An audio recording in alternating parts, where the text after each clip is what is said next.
ছোটবেলায় হাত জড়ো করে চাইতাম, বিদ্যা দিও, বুদ্ধি দিও। তার বদলে যদি চাইতাম, সময় দিও, উচ্ছ্বাস দিও, মনটা দিও আজকের মতো, তাহলে কি দেবী রুষ্ট হতেন? এখন সরস্বতী পুজো এলেই ভেতরটা কেমন অঙ্ক বুঝতে না পারা ছেলেটার সাদা খাতার মতো খাঁ খাঁ করে।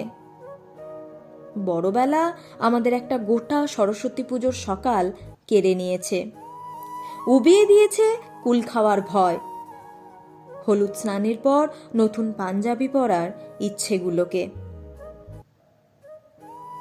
অঞ্জলি দিতে দিতে আর চোখে দেখে নেওয়া শাড়ির রং, দুপুর পেরোতেই রেলা নিয়ে আশেপাশের স্কুলগুলোয় ঘুরতে যাওয়া, সদ্য সদ্য গোঁপদারি রেখা নিয়ে প্রেমে পড়ব ভাব, আর হাওয়ায় একটা এই তো জীবন মার্কা গন্ধ।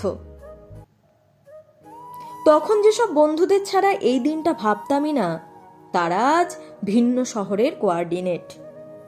ডাকনামগুলো সেন্ট্রালাইজ হয়েছে ফোনের কন্ট্যাক্ট লিস্টে।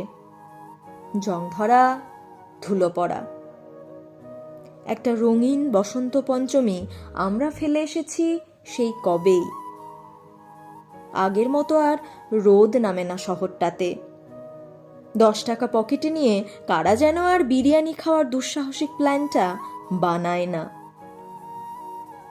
শুধু দূর থেকে একটা স্কুল বাড়ি ঠায় দাঁড়িয়ে থাকে, উপহাস করতে করতে প্রশ্ন করে, ছেড়ে গেলেই বড় হলি, কিন্তু নিজের কাছে ফিরতে পারলি কই?